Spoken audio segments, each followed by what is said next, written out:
बिस्मिल्लाहिर्रहमानिर्रहीम। कैसे हैं आप सब बच्चों। आज हम चैप्टर नंबर 8 का नेक्स्ट पोर्शन स्टार्ट करेंगे, दैट इज़ न्यूट्रिशन। जो हमने अपना प्रीवियस लेक्चर में 3 कंडीशंस पढ़ी थी, इसकी न्यूट्रिशन के 3 मेथड्स पढ़े थे। आज उसका नेक्स्ट स्टार्ट करेंगे, that is mutualistic. Previous lecture में हमने 3 मेथड्स पढ़े थे न्यूट्रिशन के। उसमें पहला था प्रोट्रॉफ्स, देन पैरासाइट्स और प्रेडेटर्स। आज है म्यूचुअलिस्टिक एसोसिएशन, यानी कि म्यूचुअलिस्टिक सिम्बियोट्स। सिम्बियोट्स वो ऑर्गेनिज्म जो सिम्बियोटिक एसोसिएशन शो करेंगे उसको कहते हैं। और म्यूचुअलिस्टिक मतलब म्यूचुअलिज्म रिलेशनशिप। इसमें हमने जैसे पहले भी डिस्कस किया था चैप्टर नंबर 1 करते हुए कि म्यूचुअलिज्म वो एसोसिएशन होती है जिसमें दोनों पार्टनर्स को बेनिफिट होता है। तो फंजाई जो है वो 2 तरह की म्यूचुअलिस्टिक एसोसिएशन शो करते हैं, एक लाइकन्स और दूसरा मैकोराइजा है। दोनों केसेस में फंगस के जिसके साथ एसोसिएशन होती है, इन दोनों पार्टनर्स को बेनिफिट ही होता है। सबसे पहले बात करते हैं बेटा लाइकन्स की। लाइकन्स वो म्यूचुअलिस्टिक एसोसिएशन है जो एल्गी और फंजाई के दरमियान में होती है। पहले देख लेते हैं फंजाई की कौन सी कंडीशंस आती, कौन से मेंबर्स आते हैं। फंजाई की 3 यहाँ पे ग्रुप्स के नाम दिए गए हैं, एस्कोमाइसीड्स, इम्परफेक्ट फंजाई और बेसिडियोमाइसीड्स। इन तीनों ग्रुप्स के मेंबर्स जो हैं वो फंगस की वो लाइकन्स में फंगस के तौर पे मौजूद होते हैं और एल्गी यानी कि फोटो ऑटोट्रॉफ्स के साथ एसोसिएशन शो करते हैं। लेकिन बेसिडियोमाइसीड्स के जो 1500 स्पीशीज़ हैं उसमें से 20 स्पीशीज़ जो हैं वो लाइकन्स की एसोसिएशन में इन्वॉल्व होते हैं। Next is photo autotrophs, sorry for the mistake बेटा, एस की जगह ए आना है। फोटो ऑटोट्रॉफ्स में फोटोसिंथेटिक ऑर्गेनिजम्स आएंगे, यानी कि जो लाइट की मौजूदगी में अपना फूड बनाते हैं, जैसे ग्रीन एल्गी हो गया या साइनोबैक्टीरिया हो गया। या समटाइम्स ऐसा होता है कि लाइकन्स में फंगस के साथ एसोसिएशन में दोनों मौजूद होते हैं। तो फंगस जो है वो लाइकन्स का ज़्यादा पोर्शन बनाता है। जो लाइकन्स का ज़्यादा विजिबल पार्ट जो है वो फंगस का बना हुआ होता है और फंगस के हाइफा के दरमियान में एल्गल कंपोनेंट्स जो है वो मौजूद होते हैं। इट्स एन इम्पॉर्टेंट एमसीक्यू के लाइकन्स का ज़्यादा विजिबल पार्ट जो है वो किस चीज़ पर मुश्तमिल है या किस चीज़ का बना हुआ है। तो आपने इस पोर्शन को, इस स्टेटमेंट को बेटा अपने एमसीक्यूज़ के लिए हाईलाइट करना है। अब दोनों, हमने कहा कि दोनों जो हैं एज अ पार्टनर जो यहाँ पे रिलेशनशिप में रह रहे हैं, ये इस एसोसिएशन में इन दोनों को बेनिफिट है। तो दोनों एक दूसरे को बेनिफिट कैसे दे रहे हैं। फंगस एल्गी को बेनिफिट दे रहा है प्रोटेक्शन प्रोवाइड करके, स्ट्रॉन्ग सनलाइट से और डेसिकेशन से। अब ये ड्राइनेस से कैसे उसको प्रोटेक्ट कर सकता है, बिकॉज हमने कहा कि फंगस जो है वो एब्जॉर्प्टिव हेटरोट्रॉफ है। तो ये नहीं, अपनी सराउंडिंग पे जो नमी मौजूद होगी उस मॉइस्चर को, उस नमी को ये एब्जॉर्ब करके एल्गी को देगा ताकि वो ड्राई ना हो। ठीक है। और जो स्ट्रॉन्ग लाइट होती है, उसकी इंटेंसिटी, जो लाइट की जो शिद्दत होती है, उससे भी ये एल्गी को प्रोटेक्शन प्रोवाइड कर रहा होता है। ये तो भाई हो गया फंगस का जो एल्गी को बेनिफिट दे रहा है। अब एल्गी इसको बेनिफिट कैसे देगा, फोटोसिंथेसाइज करके। यानी हमने कहा, जैसे हमने पीछे पढ़ा, एल्गी जो है वो फोटोसिंथेटिक प्रोटिस्ट में आते हैं, तो वो अपना फूड खुद बनाते हैं। तो जो फूड वो बनाएंगे वो फूड जो है वो फंगस को भी देंगे। तो इट मीन्स कि फंगस जो है वो एल्गी से खुद फूड लेता है, लेकिन एल्गी को प्रोटेक्शन भी प्रोवाइड करता है। तो दोनों का काम हो गया, दोनों को बेनिफिट हो गया।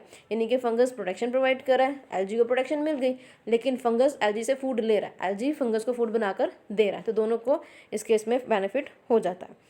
लाइकन्स ऐसी जगह पे कभी भी ग्रो नहीं करेंगे जहाँ पे दोनों में से किसी एक को ग्रो करना पड़े। यानी कि आप जहाँ पर भी लाइकन्स की ग्रोथ की बात कर रहे हो, बेशक रॉक्स की बात कर रहे हो, बेशक ट्रीज़ की बात कर रहे हो, इट मीन्स दोनों कंपोनेंट्स यानी कि एल्गी और फंजाई दोनों वहाँ पे मौजूद होंगे।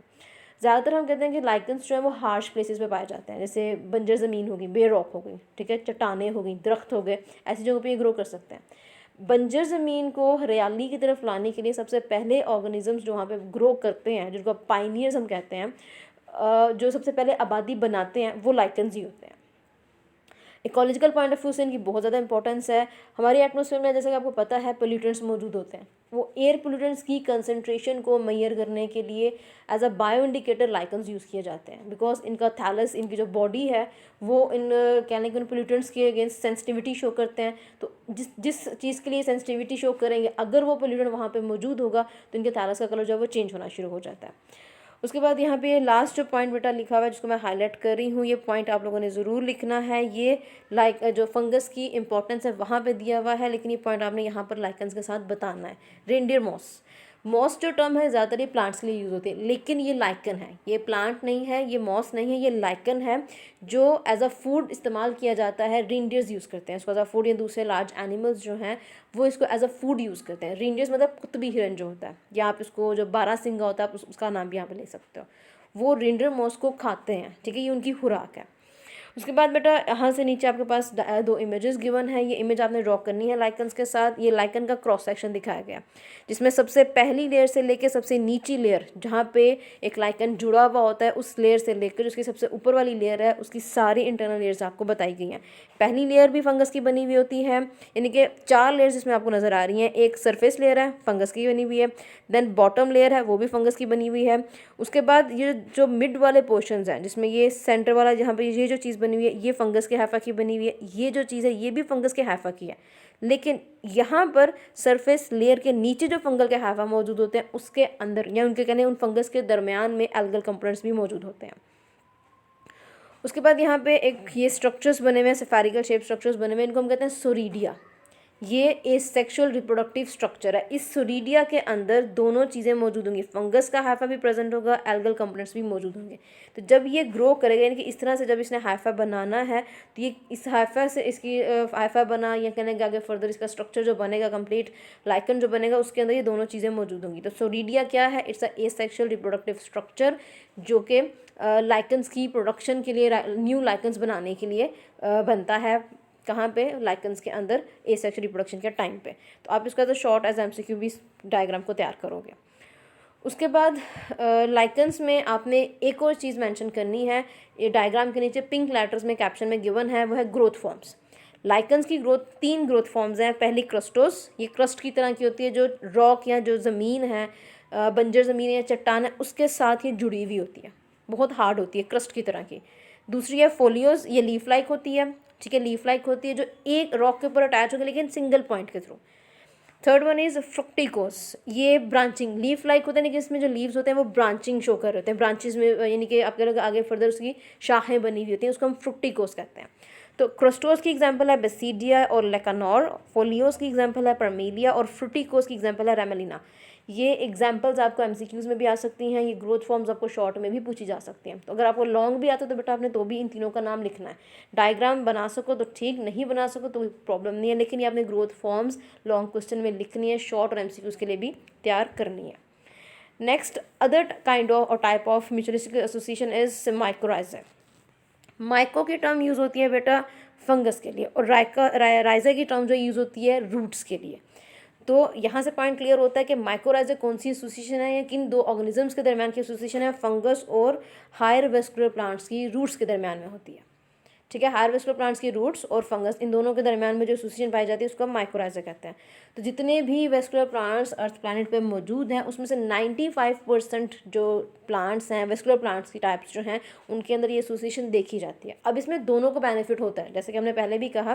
वो बेनिफिट कैसे होता है कि फंगल हाइफा जो है वो प्लांट की रूट्स को किस तरह से बेनिफिट देते हैं कि उसका सॉइल के साथ जो कॉन्टैक्ट है उसको इंक्रीज़ कर देते हैं, उसको एरिया एब्जॉर्प्शन के लिए जो एरिया प्रोवाइड करना होता है वो इंक्रीज़ कर देते हैं, उसको प्लांट की रूट्स को हेल्प करते हैं कि वो कुछ न्यूट्रिएंट्स की वो डायरेक्ट एब्जॉर्प्शन कर सके। वो न्यूट्रिएंट्स कौन कौन से हैं? फॉस्फोरस है, जिंक है, कॉपर है, और इसी तरह के कुछ दूसरे न्यूट्रिएंट्स हैं जो सॉइल से रूट के अंदर डायरेक्टली एब्जॉर्ब किए जाते हैं। प्लांट की रूट्स डायरेक्टली उसको एब्जॉर्ब करते हैं, लेकिन फंगस की हेल्प से।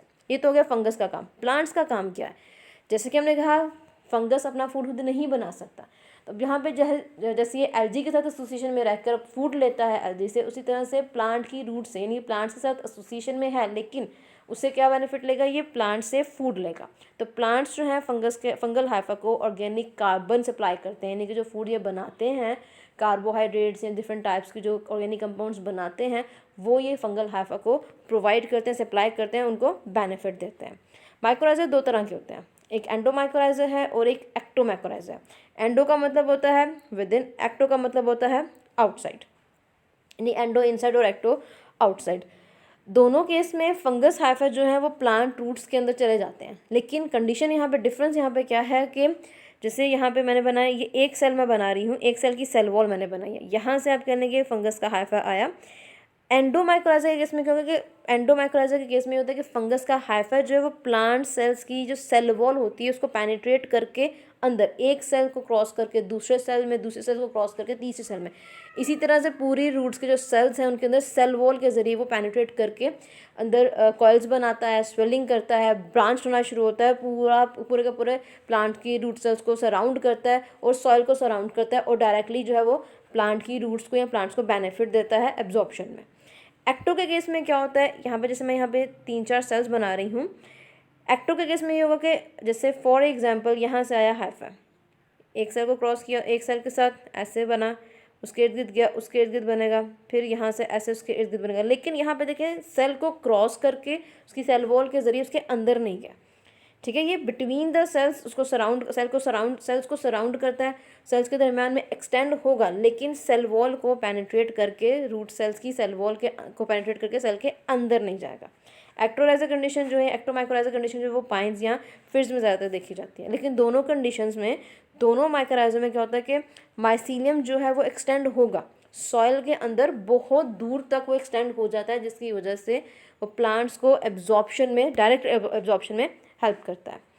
आपकी बुक पे एक इमेज गिवन है बेटा, आप यहाँ से भी इस चीज़ को क्लियर आउट कर सकते हो। एंडो में देखें, यहाँ पे आपको नजर आए सेल्स बने हुए हैं। अब ये देखें, ये सेल की सेल वॉल है जहाँ से एंडो, ये फंगस का हाइफा जो है वो एंडोमाइकोराइजल एसोसिएशन शो कर रहा है, यानी कि वो एंटर हो रहा है, पेनिट्रेट करके यहाँ पे वो ब्रांचेस बनाएगा, एक सेल से दूसरे सेल में, दूसरे से तीसरे सेल में।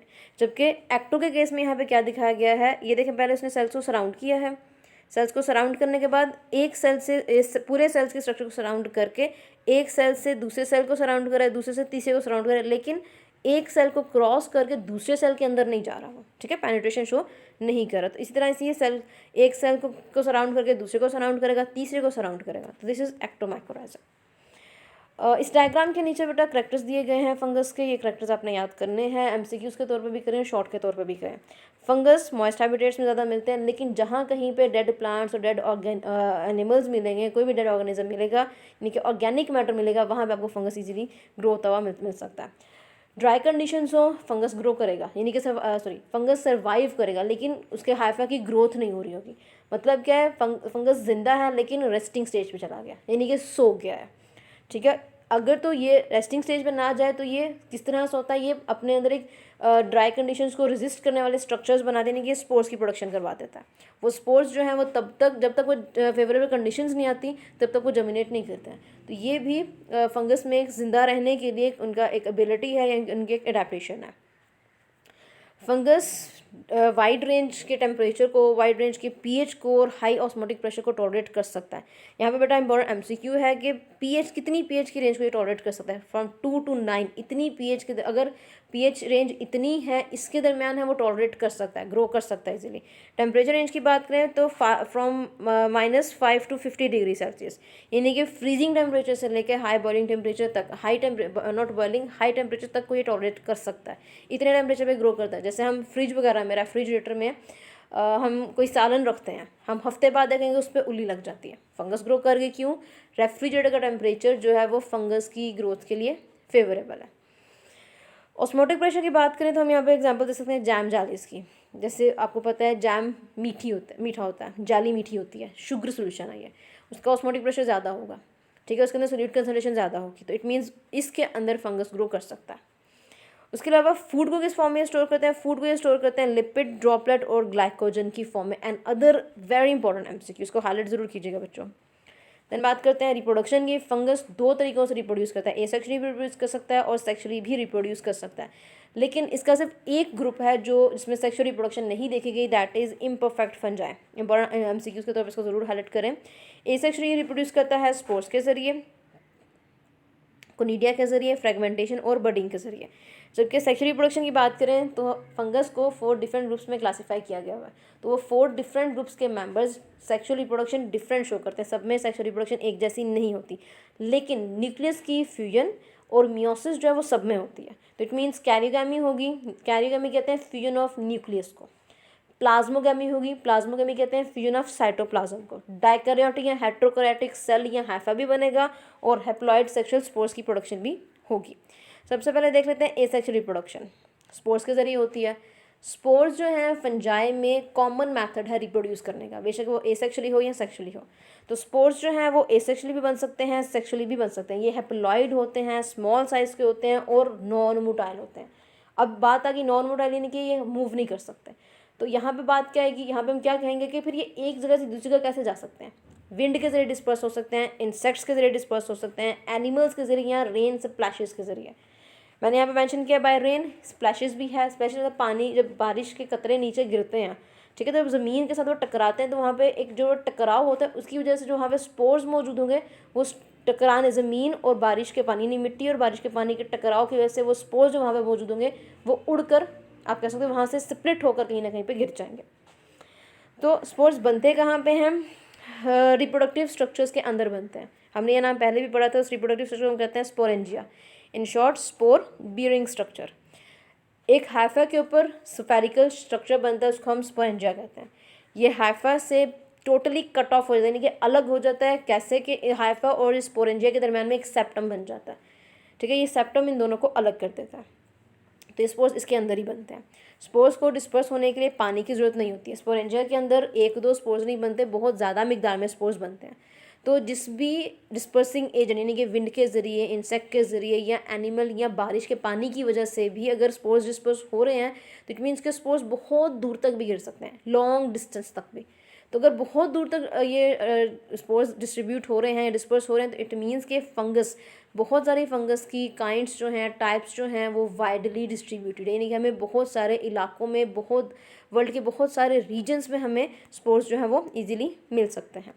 आपकी बुक की डायग्राम यहाँ पे ऐड की ताकि आपको इजीली समझ आ सके। एसेक्सुअल रिप्रोडक्शन स्टार्ट हुई, हाइफा बना हुआ है, फंगस मौजूद है, ठीक है। हाइफा बना, स्पोरेंजिया एक है तो स्पोरेंजियम, ज़्यादा है तो स्पोरेंजिया। स्पोरेंजिया की फॉर्मेशन हुई। स्पोरेंजिया के अंदर क्या चीज़ बनेगी? स्पोर्स बनेंगे। ये स्पोर्स जिस भी जगह पे फॉल करेंगे वहाँ पे गिरने के बाद जर्मिनेट करके क्या बनाते हैं? दोबारा से फंगस बना देते हैं, माइसीलियम बनाते हैं, और यही साइकिल दोबारा से स्टार्ट हो जाती है। सेकेंड मेथड है कोनिडिया। ये नॉन मोटाइल होते हैं। इसमें हाइफा से जो मतलब माइसीलियम जो है उसमें एक हाइफा मॉडिफाइड होता है जिसके एंड पे चेन ऑफ कोनिडिया की फॉर्मेशन होती है। उस हाइफा मॉडिफाइड हाइफा को हम कहते हैं कोनिडियोफोर। जैसे फॉर एग्जाम्पल मैं यहाँ पे बना रही हूँ, ये कोनिडिया है, इसके ऊपर ये कोनिडियोफोर है, इसके ऊपर एक कोनिडिया, 2 3 4। तो यहाँ पे आप देख सकते हो यहाँ पे जो ये कोनिडिया बन रहा है ये किसी स्ट्रक्चर के अंदर नहीं बन रहा, ये हाइफा की टिप पे बन रहा है। तो इसलिए यहाँ पे मेंशन्ड है कि ये इनसाइड द स्पोरेंजिया नहीं होते, ये कोनिडियोफोर के ऊपर बनते हैं। क्लस्टर्स की फॉर्म में गुच्छा बनता है या चेन्स की फॉर्म में बनते हैं। लाइक अदर स्पोर्स ये भी लार्ज नंबर में ही बनते हैं। कुछ वीक्स काफ़ी हफ्तों तक ये ज़िंदा रहते हैं, उसके बाद ये फूड के ऊपर कॉलोनाइज यानी अपनी आबादी बनाना शुरू करते हैं, उसको ख़राब करना शुरू करते हैं। इसमें एग्जांपल आपको दे देती हूँ ऑरेंजेस की। सर्दियों का मौसम है, ऑरेंजेस आए हुए हैं। अगर आप देखें कभी क्या आप लोगों ने देखा होगा ऑरेंजेस के ऊपर वाइट वाइट सी फंगस लगती है, ठीक है। उसके अंदर वो ब्लू ग्रीन सा कलर नज़र आना शुरू होता है, लाइटिश ब्लू लाइटिश ग्रीन सा कलर नज़र आना शुरू होता है, वो कोनिडिया होते हैं। पेनिसिलियम फंगस है जिसका नाम हम आगे पढ़ेंगे। वो पेनिसिलियम फंगस जो है वो ऑरेंजेस को और जो लेमन्स हैं, ये सिट्रस फ्रूट्स जो हैं, इनको स्पॉयल करती है, ख़राब कर देते हैं, ठीक है। अब वो जो कोनिडिया, वो जो आपको ब्लू ग्रीन कलर नज़र आता है, वो blue green colour basically conidia का होता है, वो कोनिडिया बन रहा होता है वहाँ पे, ठीक है। तो ये कुछ देर तक ऑरेंजेस के ऊपर रहते हैं, लेकिन आहिस्ता आहिस्ता जो है जैसे जैसे वो उसको ख़राब करना शुरू करेंगे तब ये जो है नज़र आना शुरू हो जाते हैं। आपने यहाँ पे बेटा अगर कोनिडिया के साथ डायग्राम बनानी हो तो जैसे मैंने बनाई थी आप वो बना सकते हो, अदरवाइज आप ये भी बना सकते हो, जोन सी इसमें से इजी लगे आप बना सकते हो। ये आप देख सकते हो ये कोनिडियोफोर है, ठीक है, ये कोनिडियोफोर है, इसके ऊपर आगे फर्दर ब्रांचेस बनी हुई है और यहाँ पे आप क्लस्टर देखें या चेन देखें कोनिडिया की बनी हुई है, चेन्स बनी हुई हैं।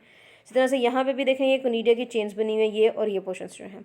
तो जोन सी आपको इजी लगे बेटा इसमें कोनिडियोफोर और कोनिडिया की डायग्राम आपने ज़रूर बनानी है। उसके बाद एसेक्सुअल रिप्रोडक्शन, फ्रेगमेंटेशन का मेथड एसेक्सुअल रिप्रोडक्शन के साथ के थ्रू। एसेक्सुअल मेथड में फ्रेगमेंटेशन का मतलब क्या है? जैसे मैंने यहाँ पे बनाई है एक हाइफा, ठीक है। इसमें आप कह रहे हो कि इस हाइफा के पार्ट्स हो गए, छोटे छोटे पीसीज हो गए, ये टूट गए, फ्रेगमेंट्स बन गए। ये फ्रेगमेंट पूरा नया हाइफा बना देगा, यानी कि नया फंगस बनाएगा। ये फ्रेगमेंट नए माइसीलियम ये फंगस में ग्रो कर जाएगा। इसी तरह से ये और ये पार्ट जो हैं, ये फ्रेगमेंट्स भी एक नए माइसीलियम या नए फंगस की ग्रोथ में इन्वॉल्व हो सकते हैं, नए फंगस या माइसीलियम की ग्रोथ करवा सकते हैं। Then other is budding. Yeast हमने पढ़ा था, यीस्ट होता है यूनिसेलुलर, ठीक है।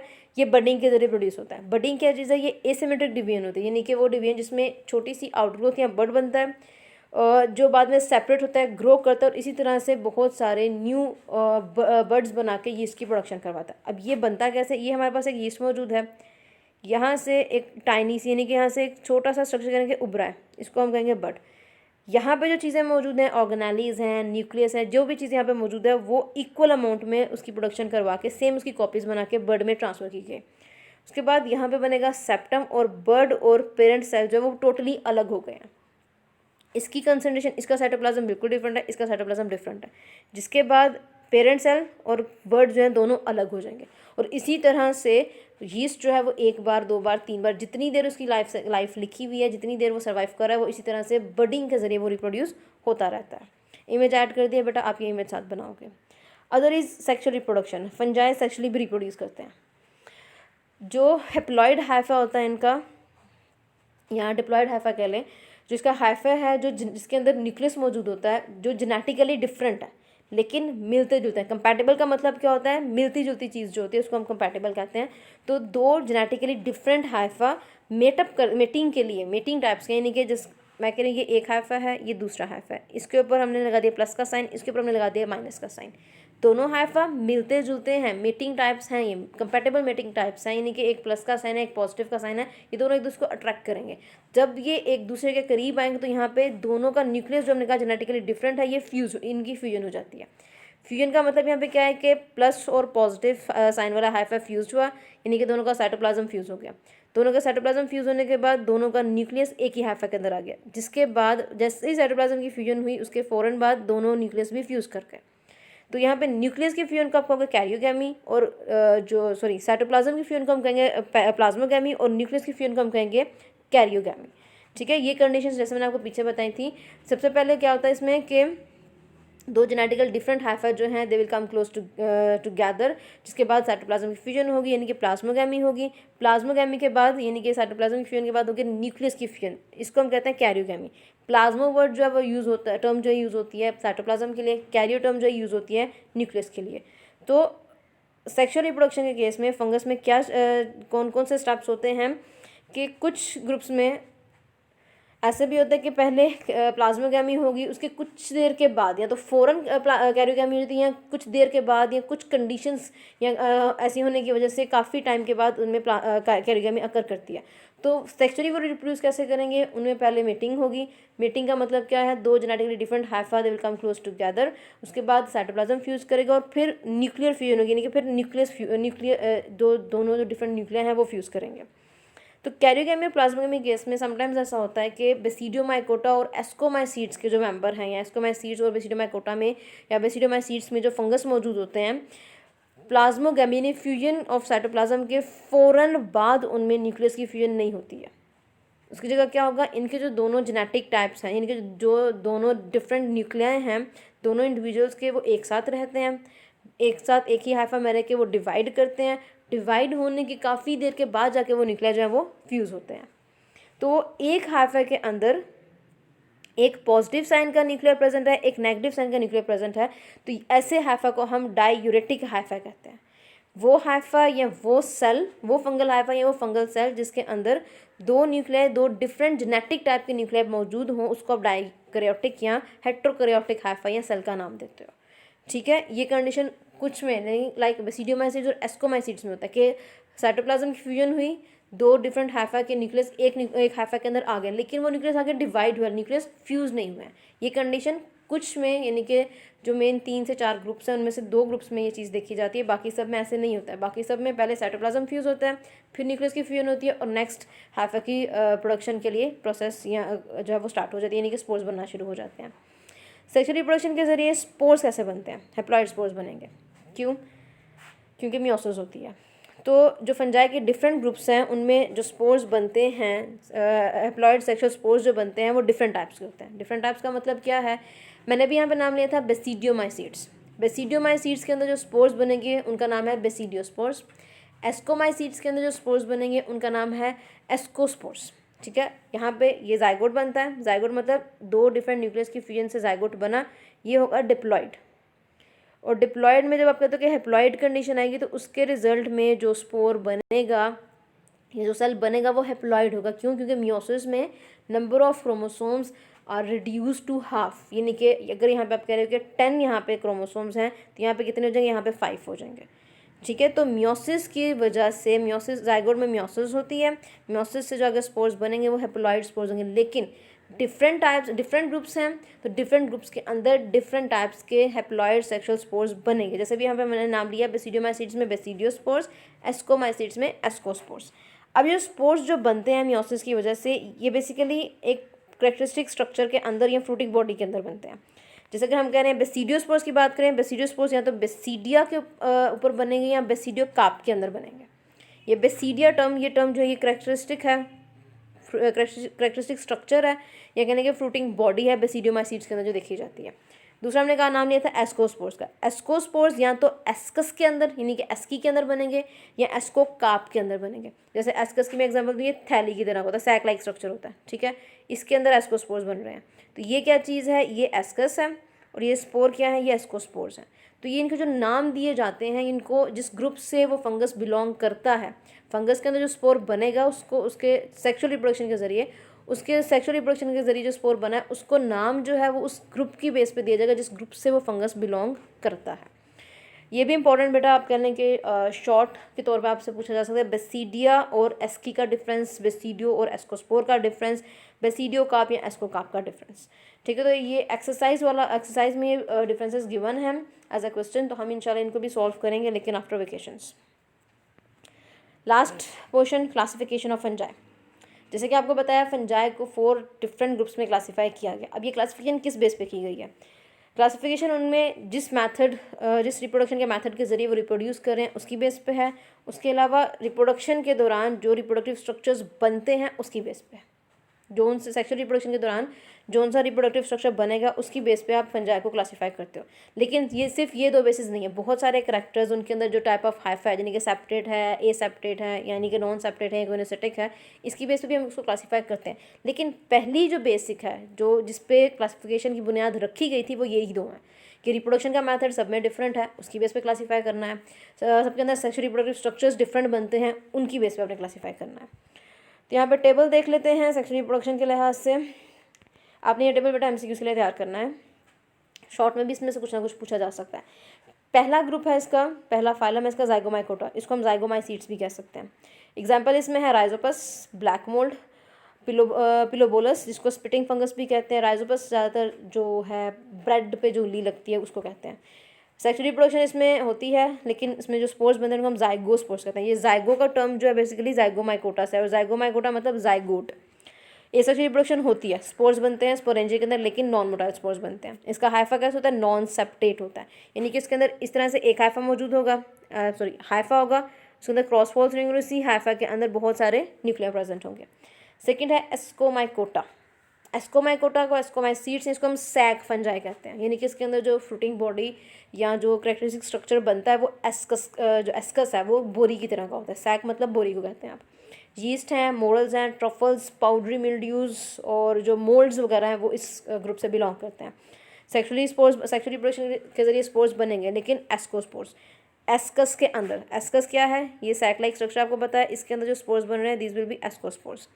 एसेक्सुअली रिप्रोड्यूस करते हैं लेकिन कोनिडिया इसके अंदर बनता है, ठीक है, जो कोनिडियोफोर के ऊपर कोनिडियोफोर की टिप्स पर जो कोनिडिया बनता है उसको कहते हैं। सेपरेट हाइफा भी है इनकी, जो है सेक्सुअल रिप्रोडक्शन है, एसेक्सुअल रिप्रोडक्शन का जो ड्यूरेशन है वो काफ़ी लंबी स्टेज होती है, लेंथी होती है, डाइक्रोटिक फेसिस में देखी जाती है। बेसिडियोमाइकोटा यानी कि बेसिडियोमाइसीट्स, इसको हम क्लब फंजाई भी कहते हैं।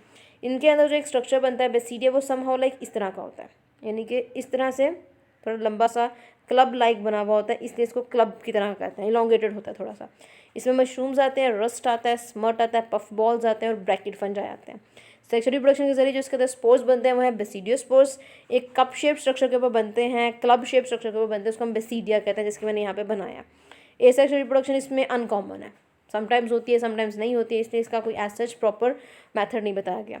सेपरेट इसमें हाइफा जो है उसमें सेपरेट होता है, लेंथी होता है और डाइक्रियोटिक फेस इसमें देखी जाती है। जैसे कि पीछे बताया कि एक हाइफा के अंदर 2 डिफरेंट टाइप के 2 जेनेटिकली डिफरेंट न्यूक्लियस प्रेजेंट होंगे। Last one is deuteromycota, deuteromycetes, these are imperfect fungi because इनमें सेक्सुअल रिप्रोडक्शन नहीं होती है। सेक्सुअल रिप्रोडक्शन अब तक इनके अंदर नहीं स्टडी की गई है, इसलिए सेक्सुअल रिप्रोडक्शन ड्यूट्रोमाइकोटा में नहीं होती है। Examples aspergillus, penicillium, alternaria. Asexually reproduce करते हैं कोनिडिया के जरिए। हाइफा वेरी करता है इसके अंदर, यानी कि सेप्टेट भी हो सकता है, ए सेप्टेट भी हो सकता है, इसलिए यहाँ पे इस तरह से मेंशन किया गया लेकिन आपकी बुक पे वेरिड लिखा हुआ है, तो अब यहाँ पे वेरिड ही याद करेंगे, यानी कि सेप्टेट भी हो सकते हैं और ए सेप्टेट भी हो सकते हैं। तो बच्चों आज का लेक्चर कंप्लीट होता है। नेक्स्ट हम अब कंटिन्यू करेंगे इसकी क्लासिफिकेशन को, इसके ग्रुप्स को हमने स्टडी करना है। इस चैप्टर में से बेटा अकॉर्डिंग टू स्मार्ट सिलेबस सिर्फ एक ही टॉपिक निकाला गया है, बाकी सारा चैप्टर आपके सिलेबस में इंक्लूडेड है। तो इस चैप्टर को बेटा आप लोग लॉन्ग शॉर्ट एमसीक्यूज तीनों के लिए तैयार करेंगे। इसमें से इंपॉर्टेंट लॉन्ग आते हैं। अभी तक जितना हमने क्वेश्चन किया है वो लॉन्ग शॉर्ट एमसीक्यूज तीनों की बेस पे आपने करना है। ओके क्लास, अल्लाह हाफ़िज़।